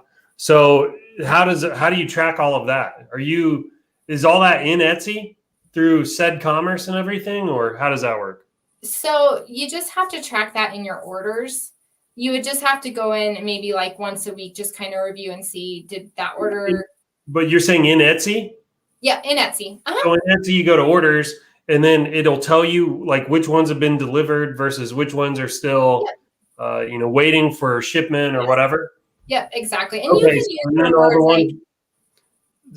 the ones that say delivered, then you're going in there and you're dropping your snippet where you're like, hey, we're just a small gift shop. We can't afford a commercial in the Super Bowl or whatever. It'd mean the world for us if you left us a review, right? Yes. Something like that. Yep, exactly. And part of your flow for this could just be once a week you go in and check it and then write your email. Or, if you know that the product's getting close to them, you could email them and say, hey, it looks like it's getting close. We're so excited for you. When you get it, we'd love a reaction video or a reaction picture and give us some feedback. We're always looking to make the experience awesome. Perfect. Yeah. And here's another question I have. I know there's a Q&A thing later, so I'm jumping ahead again. How often, so most of what we're doing are gift items, right? How often, though, are they ordering the item, having it shipped to them versus ordering the item and having it shipped elsewhere? I'd say most of the time I guess I don't have a great answer, a concrete answer for that. I'm just trying to think of experiences. I would say that probably majority of people actually have it shipped to them. Yeah, that's what I see on Facebook and elsewhere. So, okay, cool. Good to know. Yeah, because, this product is not a $20 product where it's kind of meant to be it's not fully obligatory. It's they're trying to make it a step up from just hey, I have to give you something. Here's a mug, right? Yep, I got it. They're trying to make a magical moment here. They are, yeah. I mean, it's meant to really give people fuzzy emotions and bring people closer together. Yeah, so I think most people want to give the present in hand. Yep, I got it. Okay, cool. Yeah, all right. And I do find a lot of Etsy sellers or buyers, they like to write their own notes with the the product and they want to wrap it up, you know, like it's a very sentimental thing to them. And that's also why they come onto Etsy, is because they love the personal touch that Etsy sellers give to their buyers. So, okay. Yep. Okay. Strategy 2 here says test your best selling sellers with a duplicate listing. So Etsy does allow duplicate listings. And what you can do is if you have something that's selling, you can duplicate your listing and then change one element to it to see if it will perform better. And so that is an awesome Almost way like a split test, huh? Yeah. So And I know what element? Facebook as well. What element would you change? Are we talking like an image? Because you wouldn't want to jack with the SEO, right? Yes, Because right. You never want to touch your original listing. If something's selling, you just leave that baby right there and you just let it do its thing, right? So you can change. There's a few things you can change, but yeah, you could do your image, you could do your tags, you could do your title. There's a handful of things you can definitely change to test out and see, is that more attractive to your perfect person? And is Etsy going to freak out if because if your SEO is similar, right? Mm-hmm. I don't know if Etsy's not going to, I assume they wouldn't show you twice on the same, same page for the same search term with the same product, because that would make a bad customer experience. So how does all that get worked out? When you have that many people, they can, of course, show one item to one group of people and then, show it to another group of people and test it against each other. Huh. Okay. So yeah, duplicate listings are totally safe with Etsy. Okay. And interesting. It's a great strategy to test with your bestsellers. So basically Etsy's not going to penalize you. They're just going to show one or the other, and you over time can try to see which one sells the most. Yep, now, is Etsy going to tell you which one converts better? Like, is it going to? You'll figure that out with your stats. So each listing has. Okay, so it's going to have product level stats and all right. Okay, got it. Yep. Cool. Okay. Thanks for educating a dumb Facebook barbarian here. You're not any of that. You are you're on it, Michael. You're going to be an Etsy pro. I know it. I just know it. 7 figures Etsy. That's right. Let's do it. Woo! Okay, and then the last strategy to outshine your competition is to expand beyond Etsy. And that's something we have already been talking about a little bit, but you can also take your products then to other marketplaces like Amazon and eBay. And there are actually lots of other marketplaces that you can expand to, but those are, of course, just the ones that everybody knows. And so, I definitely recommend that because while each platform has their own unique buyers, there is a lot of overlap. And so I do find that generally what sells on Etsy usually sells on Amazon as well. And so that is one way to expand your reach and reach more customers as well. I will tell you, is the next slide Q&A? Oh, no. The next one, this is. Before we get there, I will tell you that, one thing we're definitely going to add to our process is creating an Etsy listing for everything we test on Facebook, because it just seems like such a no-brainer to do, because you create the listing once and that thing can hang out, can gain authority. It might be showing up in search results. It can be getting sales there. It can be collecting reviews. I mean, it just seems like such a no-brainer not to be doing both. If you're going to go through the work of the product research and you create the product and all this stuff, you may as well also crank out an Etsy listing. It just seems really silly not to do it. Yes, I completely agree, because when you're doing your research and you're learning about your perfect person, well, that perfect person can still work on Facebook and on Etsy. And so you're absolutely work, one-time efforts that can reap in multiple different places. Yep, absolutely. So, okay, my last tip is, this is surprising. This actually is one that people really forget to do. I think sometimes it feels like a fluke when you have something that's working. You're like, oh, is that like me? Did that work? And so my last tip is to follow what's working and give up on what isn't getting any traction. Okay. If you have designs that aren't selling, then stop doing whatever you're doing and And if you have something that's even just like giving some kind of rattle, pay attention to that. What could be different about that compared to your other listings, and follow that. Follow whatever is working. Lean into what is bringing you results. And don't be afraid to stop doing things that just clearly aren't working.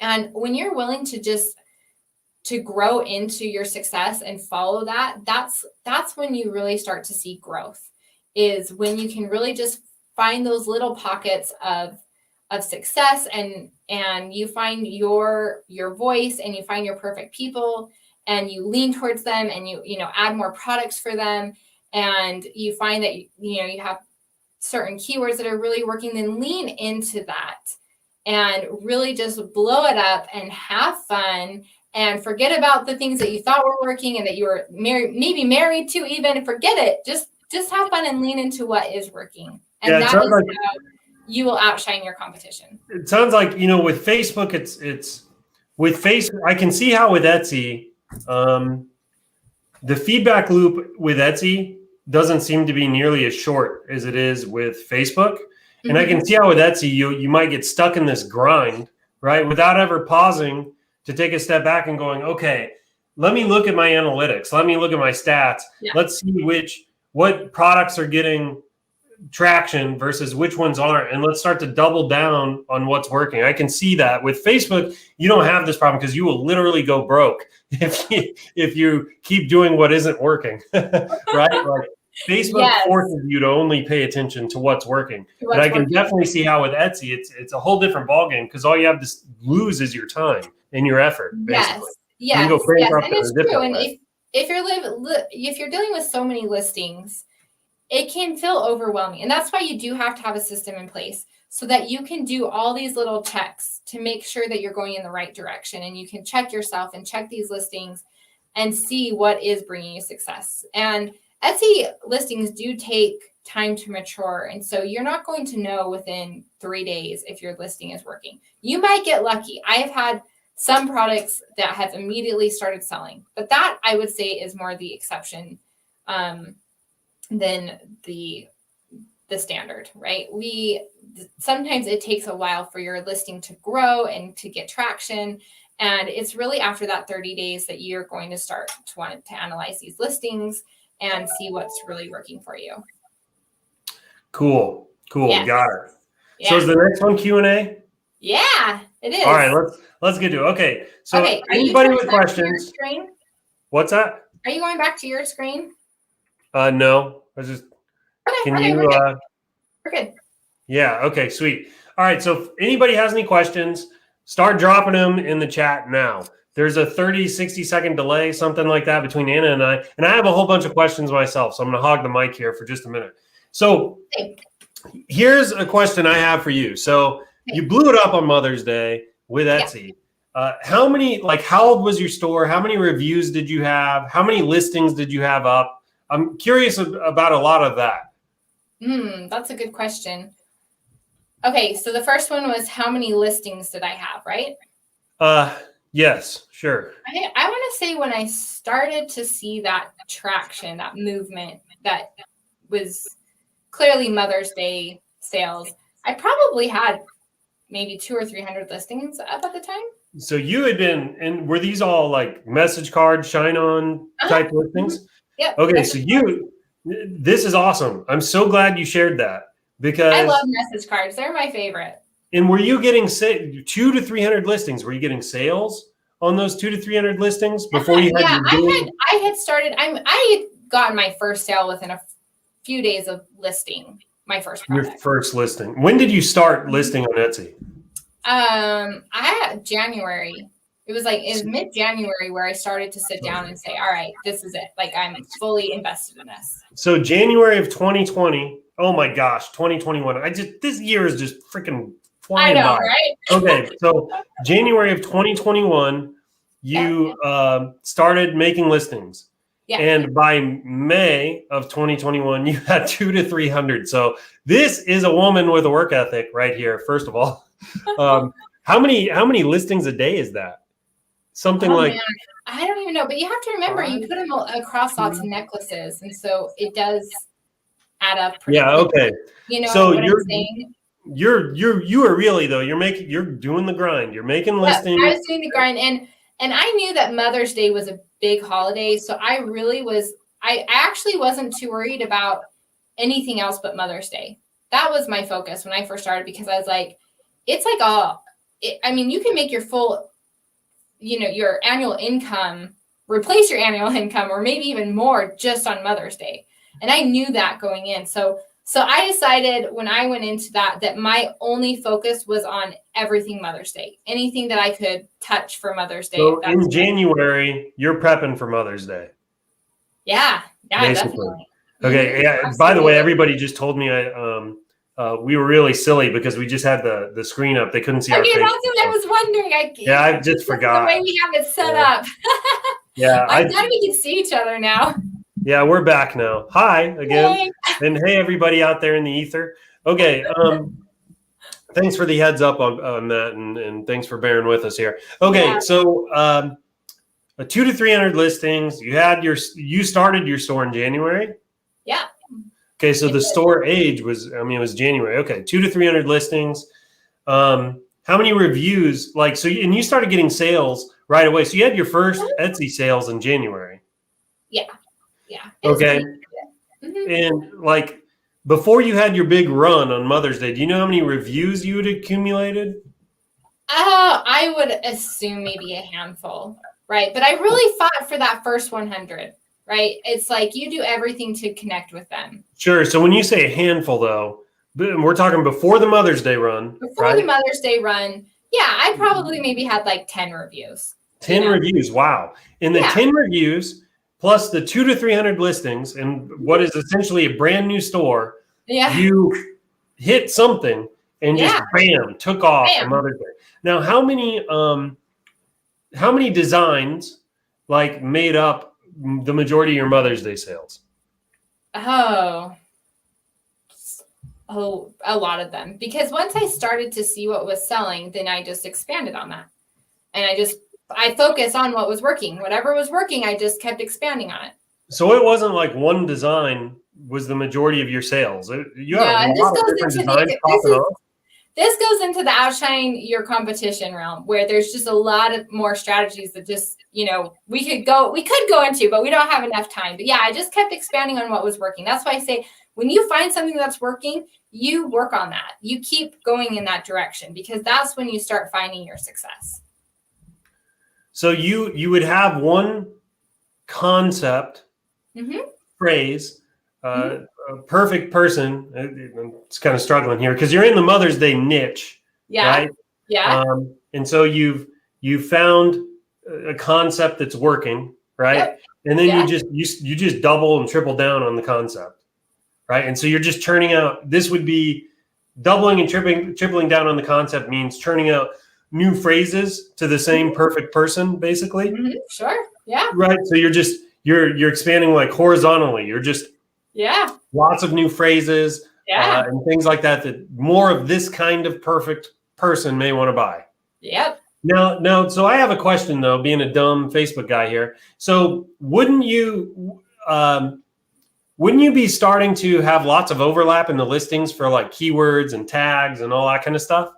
I knew my perfect person. I had enough traffic to support that. But so every single listing though, it's a little different in the keywords and tags.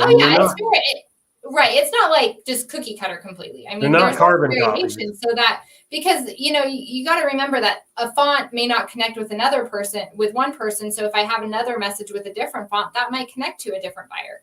And so I'm bringing them into those.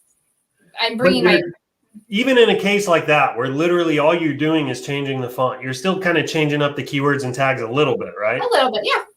Because I want to test out to see what's going to maximize what's winning for me. Okay, so do you have any listings with the exact same title and tags and everything? Oh yeah. But where just the phrase is different. Yeah. Okay. Cool. I said, there's this is kind of a loaded topic. So yes to all of that, but there's just a lot that you can do when you start scaling for Etsy and Amazon. Yeah, it feels, I'm harking back to my like Google days when, Google hates duplicate content, Yeah. So I'm immediately, when I think about copying a listing and keeping the title and the tags and all that the same, I'm like, Etsy ain't going to like that. But it sounds like Etsy really doesn't care. I mean, again, this kind of, they do care to some degree. Like you couldn't do that 100 times over. You would have to, but you can create small variations of all that, and you can do that 100 times over with all these small little changes. And there's a million different ways to make lots of small changes and then connect with your person. Okay, so, I got it. So it's like, yeah, there is a lot of overlap, but along the way, I'm making lots of small changes so I can connect to lots of different demographics within my niche. And once the sales started popping off for you, I mean, there's no ad spend, so it's just pure. You're just having fun. You're living life. Yeah. So Etsy has their fees, of course, so that shouldn't be a surprise to anybody. Now, once you go past a certain amount of sales, Etsy does do Google offsite ads. And I actually did get a lot of buys from the Google offsite ads. And so that ranged from $5 to $9 per ad. But that's why ShineOn's awesome, because we have the profit margin to be. Oh yeah, you got plenty of margin. You could do. It was just exactly, and I didn't have to set it up. I didn't have to set up a Google Ads account. Like I didn't have to do any of that. Etsy did it all for me, and for like $8 a listing, I was like, they could do that all day long. Yeah, and it's only when a customer buys that you're paying for that ad. So it's like there's just no losing. That is an incredible acquisition cost. Okay. I would take that literally. If Facebook gave me $5 to $9 acquisition costs, I'd be flying in private jets just to go to the grocery store. Yes. And that wasn't like all my customers, right? Like that was just a portion of my customers during that Mother's Day time. That's insane. I would seriously, if Facebook allowed me to do that, I'd be Tony Stark right now. I'd take helicopters. I would never drive. That's insane. That is insane. It's insane. There are great profit margins to be had. So okay, that's super cool. So once those sales started coming in, like you're creating listings, you're in pure creation mode to try to capitalize on the opportunity, but you're not worried about ad spend.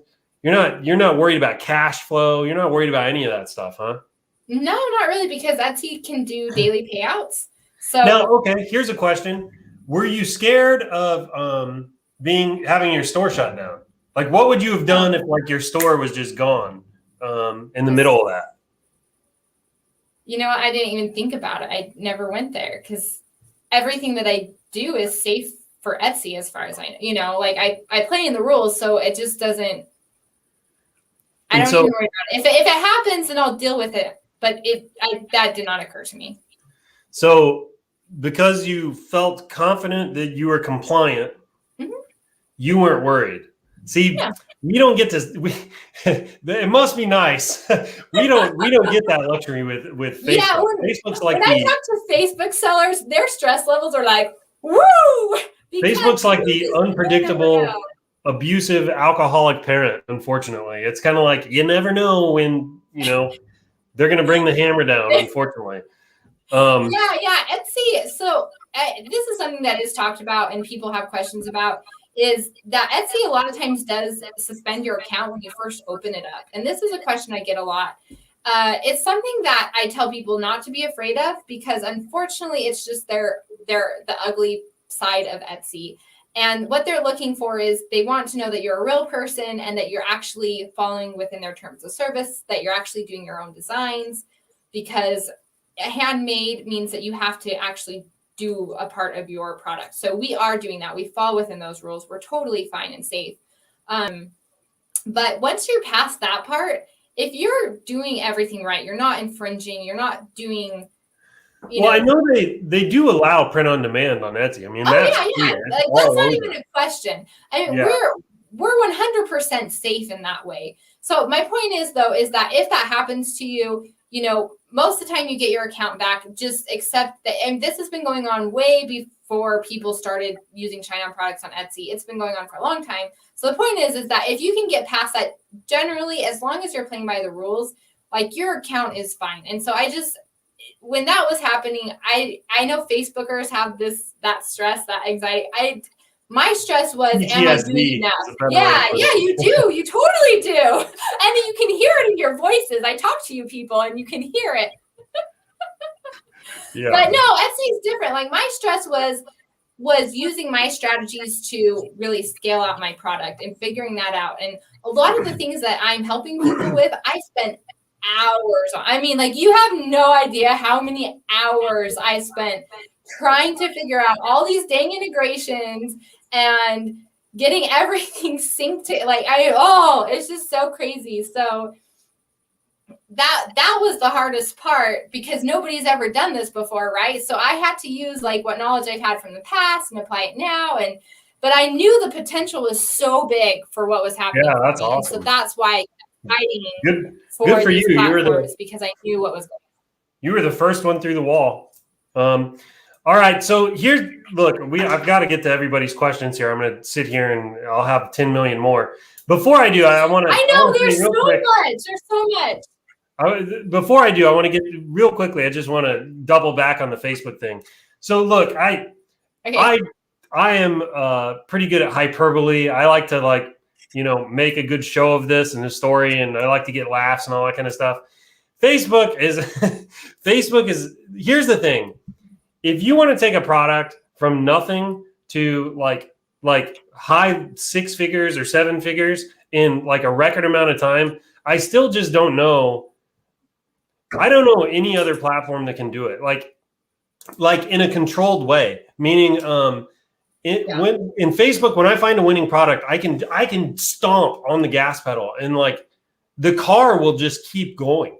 I mean, it will just. There's no governor on it. Like you'll never reach the limit to its scaling capacity. That's what sets Facebook kind of apart. Like it really comes down to how well you can manage cash flow and customer service and everything else.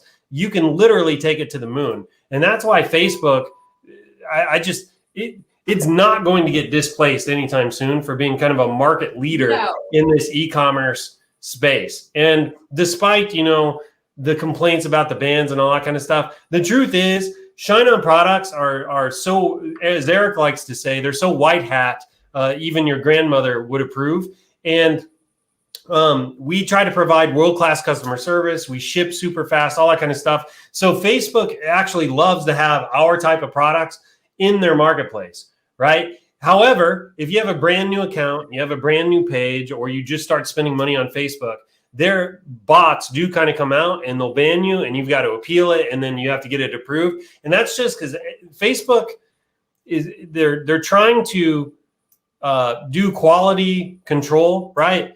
Like at scale with this kind of stuff, and it's very difficult for them. So they leave it up to their bots, and their bots aren't perfect, right? So that's a lot of what drives the pain with Facebook is, you'll be scaling or whatever, and then one day, boom, the ad gets rejected. And then you got to go through it and appeal, and you lose half your day, right? Going through this whole process. And that's where all the complaints and the all of that kind of stuff comes from. But at the end of the day, the whole reason we're still doing Facebook is because there's just no other game in town to hit those kinds of volumes. So, but one thing I'm definitely adding to my process after all of this, every time we test something on Facebook, we are definitely going to be making an Etsy listing. It just seems foolish not to. We're just leaving money on the table when we don't.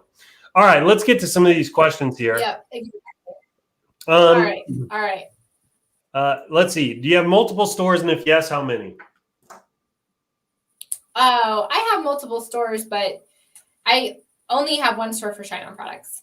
And I do recommend actually separating your ShineOn products from your mugs and t-shirt stores. That's usually the most common transition that people have, like me, where I used to I still sell mugs and t-shirts, but I'm not putting effort into those stores. And the reason why I recommend separating them out is because you want to bring in quality customers that Etsy will start to get familiar with your store and who you're bringing in, and then they'll bring more of those people in. So if people are looking for mugs and necklaces, they're not really complementary products. They're not necessarily the same buyer.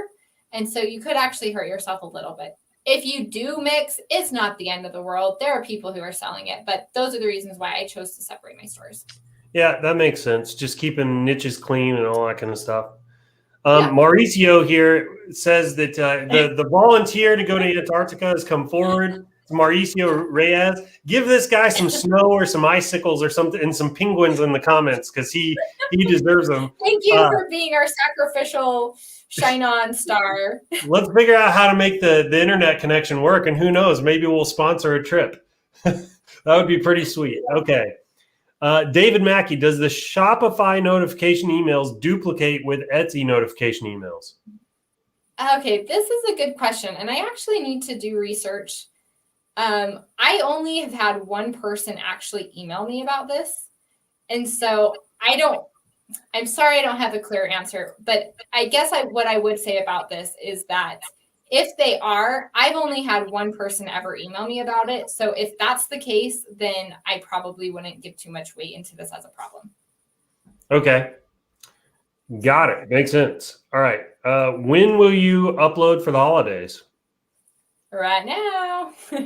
Like I said, guys, Etsy is encouraging people to have their listings up at least 120 days before the holiday.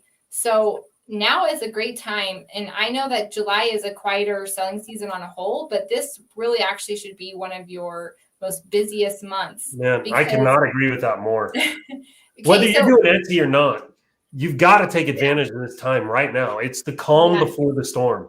It really is the calm before the storm.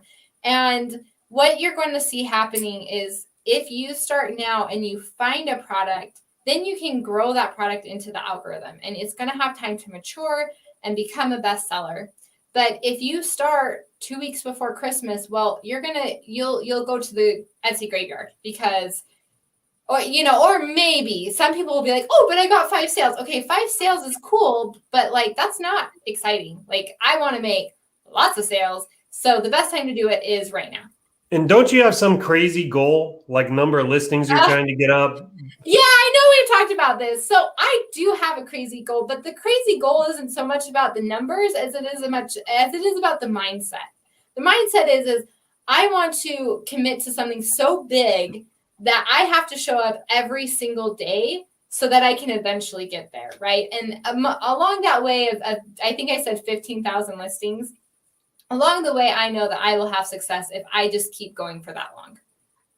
And so can I ask how many listings you have up now? You can ask, but I haven't looked recently. I might be over 1,000 now. So you're just every day dropping new listings. So what about, how many, do you have a goal for like how many you want to get up by October 1 or November 1 or something like that? So that's a good question. I actually tell people to focus on what you can do because I get asked this all the time, which I get like you want to know what other people are up to, but at the end of the day, what I'm up to may not work for you. So I really encourage people to focus on what you can do. And so for some people, that might only be like 2 or 3 listings a day. And that's totally great. If you can show up and create 2 to 3 quality listings a day, that's wonderful. So I am uploading, but not consistently because I'm doing some other things that I think are going to drive some sales to my Etsy store right now. So that's why I give this answer to say, look at what you can do. Look at what stepping stones you can take, because if you compare yourself to me, I'm at a completely different place in what I'm doing. But what do you do? Well, I'm looking to optimize what's already selling. And so I'm setting up. But you have 1,000 listings up, so it's probably time to take a step back, like you were saying earlier, and evaluate what's working, what isn't. Yeah. Right. Yeah. So I'm just looking into what's working right now. So there's some other strategies that I use to expand on what is working already, and that's kind of where my focus is right now. I am uploading. I try to upload a little bit every week to keep going, but I am leaning into what is working for me right now, and so. That's why I encourage people, like, just don't compare yourself to where other people are at. Take the advice that you get or things that resonate with you where you're like, oh, I could do that, and make a schedule and look at your life and your situation. Maybe you have a full-time job. Maybe you have more time. And so then commit to what you can do. Sorry, go ahead. I just, the only thing I'd add to that is, but be hungry, right? Like, yeah, absolutely. When I can't express, I really struggle to put into words how I feel during Q4, because I almost feel like I can feel the transactions happening. I'm not kidding. Like it keeps me up at night. It gives me energy to wake up in the mornings. It's like, I know that every single day there are people making literally millions of dollars. And like, I feel like I can tangibly feel it. It's so weird. Like there's an electricity in the air. Yeah. And it makes me it's so much. It makes me so hungry to get out there, and like, I'll get up early and I'll be cranking out designs. I'll like, every moment I get, I'll be doing product research. I'll be like, because I just know that the opportunity is this kind of opportunity with Q4 comes around once a year, and it's so big, you just cannot even imagine it. Like, and it's funny because I mean, I've done like numerous Q4s now, and every year is just like so mind blowing, right? Like you can't even believe that it's possible. Because it truly your brain cannot compute how big the opportunity is. Right. Like it's exponential.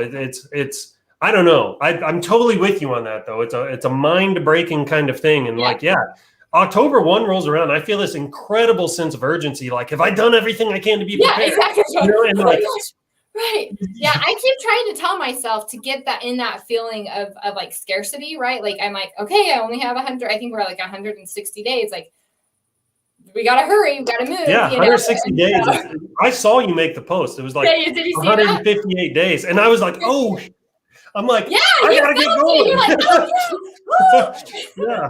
And I prepare all year for it, you know? Yes, you do. You absolutely do. Yeah. All right. There's a bunch of questions here. We've been going almost 2 hours. A handful of them, just real fast. Yeah, let's try to wrap this up inside of 15 minutes. So I'm going to shut up and I'll let you do a lot of the talking. All right. Okay. Hello. In Etsy, is it better to run Etsy ads for all listings or for just one? Oh, that's a good question. I actually am just not a huge fan of Etsy ads altogether. And I haven't really found anybody who's like raving about them. So what I would recommend is if you have something that is selling, to put Etsy ads on, but if you could throw up things that are new and you could try it out. And if you're not getting any conversion, just shut it off. But Etsy ads are, in my opinion, not like a first place I would go to try and get traction. So I'm sorry, that's not a very like clear answer. Good. It hasn't worked for me. For some people, it can. I would say, again, if you have something that's selling, then give it a shot. But otherwise, I wouldn't waste my efforts on going crazy with it.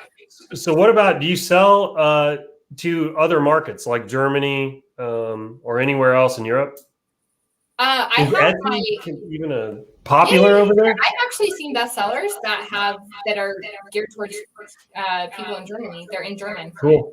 Well, so definitely. I mean, that's another way you can expand your listings is to translate them as well. Well, anybody interested in selling in Europe, we're going to Europe. Yes. We're going to have a facility open by the end of this quarter is kind of the goal. Wow. We're going to be in Amsterdam. Wow, that's exciting. Yeah. Yes. So.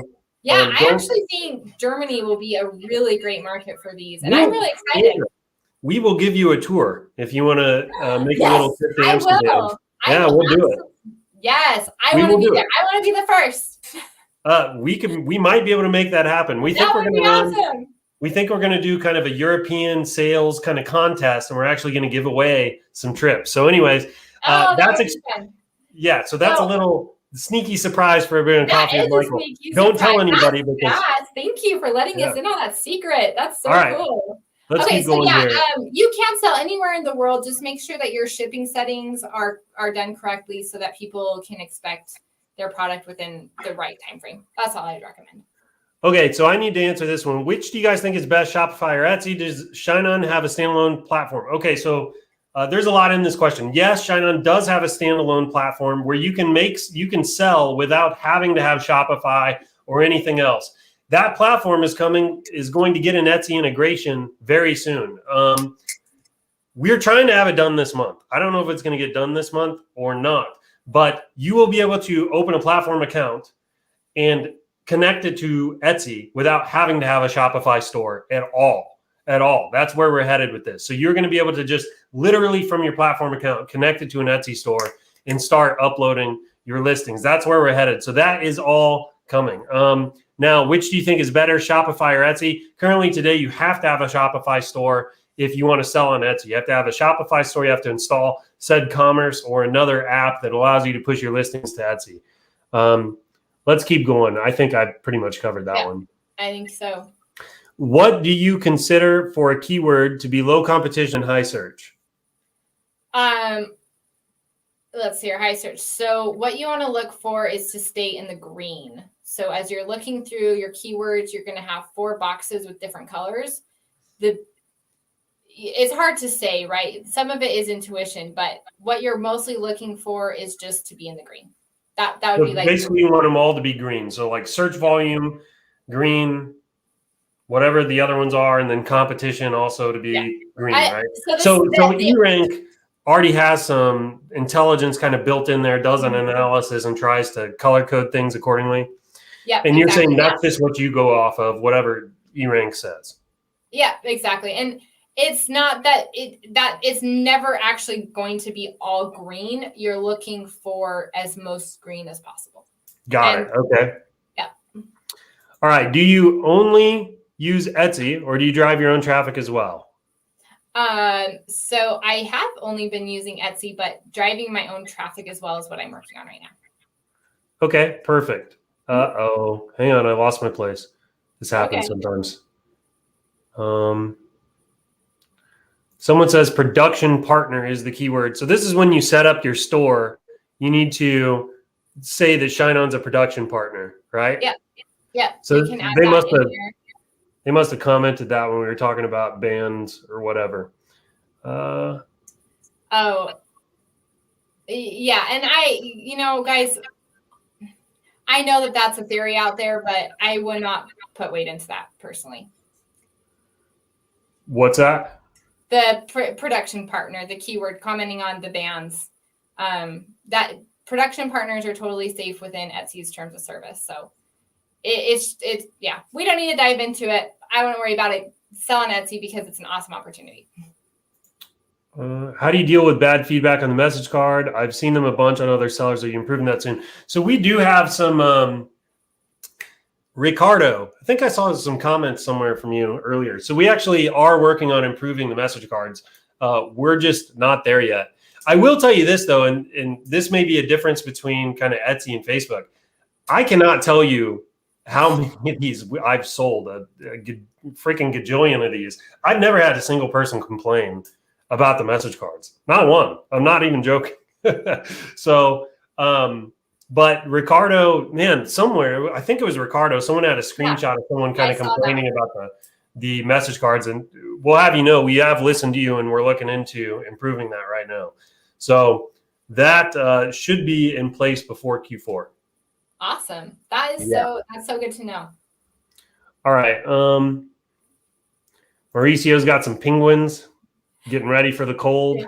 And guys, I do want to comment though on like the message cards, the perforated edges, just that comment.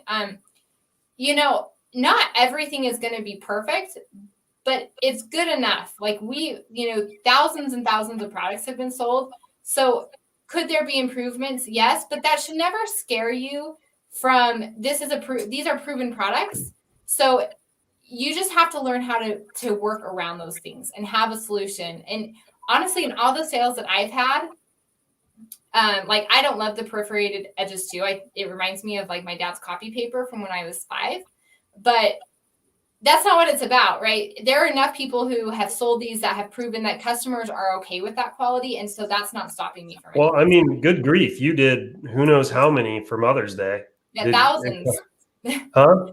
Thousands of them. Thousands. And did it cause you any problems? No, I've had like one comment on that. So again, Yeah, I like to just, you just need to have solutions. There's always a solution for every problem that we face as pod sellers. So, if you get that or any other problem because somebody's dissatisfied, just make them happy and move on, because this is a proven product. This isn't stopping anybody from making great money. Okay, let's keep going here. Do you create Okay. different cards with the same message but different backgrounds? Let's see here. Do you create different cards with the same message? No. I often do use the same message card. Different cards with the same message but different backgrounds. Yeah. And what do you say you do? I often use the same background, but I and then just a different message. And then a different message. Yeah, that's kind of what we do. It depends too. Like if there's an element that I think would connect with my buyer, I'll add that. I'll make a message card that would make sense. Like if I'm targeting a mother who is buying a gift for her, let's say 10-year-old daughter, then I might put something on there that's a little bit more, childish to connect to that recipient. So I will tell you that we'll sometimes do that. Like where if we have a phrase that is kind of working for us, we'll take but it's maybe break even on Facebook. We'll take the phrase and put it on 10 different designs and then see which of those work better. I've heard of some other folks doing that too. So it's not unheard of if you have something taken off. All right. So yeah. How many sales are you getting during the slower months? Right now my sales are actually really slow because I've been working. I've been putting my hands in a lot of different pots since my Mother's Day. Let's just put it that way. So I haven't had as much emphasis on my store because, like I said, Michael knows my secret of what's coming up. I've been working on something, and then I also have been working on some other strategies to help my store for fourth quarter. So to be honest, they are really slow right now, but I'm excited about the projects that I have, and I know that they will be really helpful to other people. And what I'm doing for my store now is going to really, really help blow up my store for fourth quarter. So what took off for Mother's Day couldn't be kind of translated into an evergreen kind of winner. It was like I still get sales on it. I still get sales on it almost daily, but it's not. I'm not maintaining any kind of volume on it or anything like that. Got it. Okay. Yep. Let's see. So, and that's why I say don't compare yourself to other sellers. Like you never know what's behind the scenes, right? So you got to come up with your strategy that works for you and stick to that. Here's one from David. Are there a lot of men that buy on Etsy? Like, could you sell a wife product? Yeah, absolutely. I would not discredit that. I know that's a huge seller for Facebook sellers. And you should be able to go right into eRank and find out, right? Because you can type some search terms like wife necklace or something like that. Yeah. And see what comes up. Remember that Etsy will advertise on Google. So even if a man isn't looking on Etsy necessarily, they might get pulled into Etsy because Etsy is doing advertisements on Google for you. Okay, I think you answered this. Can you rely on Etsy? I think that's supposed to be SEO and ads to make sales. Or do you bring traffic from Pinterest and Instagram? Do you do any Pinterest, Instagram, anything like that? I do a little Pinterest. I don't do Instagram. I think you can rely on SEO, absolutely. And then as part of your beating your competition, then you start driving your own traffic. And so that's what I'm working on right now. Got it. Yep. Okay. Yeah, I mean, all of these ideas you can implement, and they're all going to, work for you as you test and work through them. It's not like a one or the other. It's a combination of all of this and having that strategy in place so that you are getting sales from lots of different places.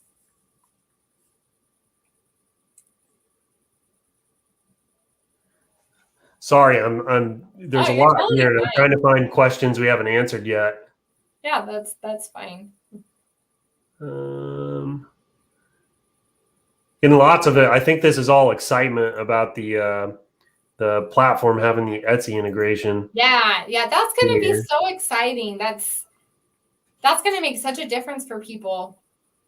And I know that there's be- going to be some really cool features too. It obviously is going to just keep getting improved upon, but it's going to be awesome. I mean, people pay lots of money for integrations with other POD suppliers. So the fact that this is an option, it will be for free. It's super huge opportunity. So they're asking if it's free. So to my knowledge and to my understanding, there's going to be like, you're going to have to pay 20 cents a listing like you do with Etsy. Not an additional 20 cents, but like when you push from our platform into Etsy wants 20 cents for that. So we're going to kind of like handle that transaction. But to my knowledge, it's basically free outside of what Etsy wants. I don't think we're going to charge like listing fees or anything like that. To use the integration itself will be free, as far as we know. That's as far as I know. It's right just now, regular Etsy fees. Yep. Yeah, as far as we know. So that's cool. That's super exciting. Did you upgrade your store to Etsy Plus? No, I have not.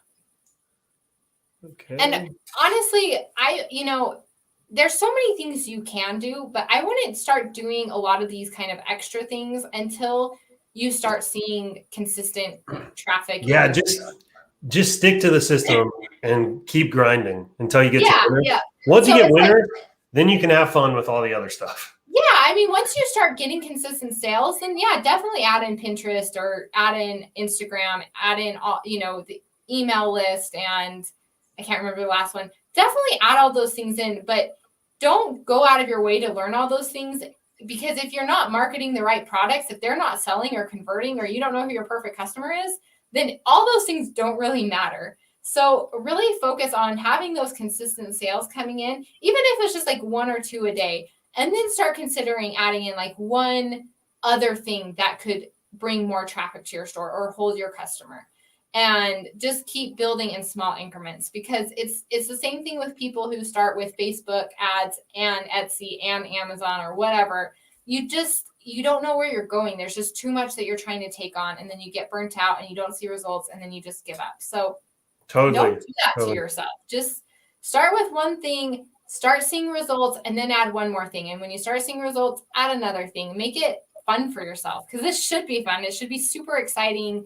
And, you should get results. So, yeah. One thing at a time. We went 2 hours.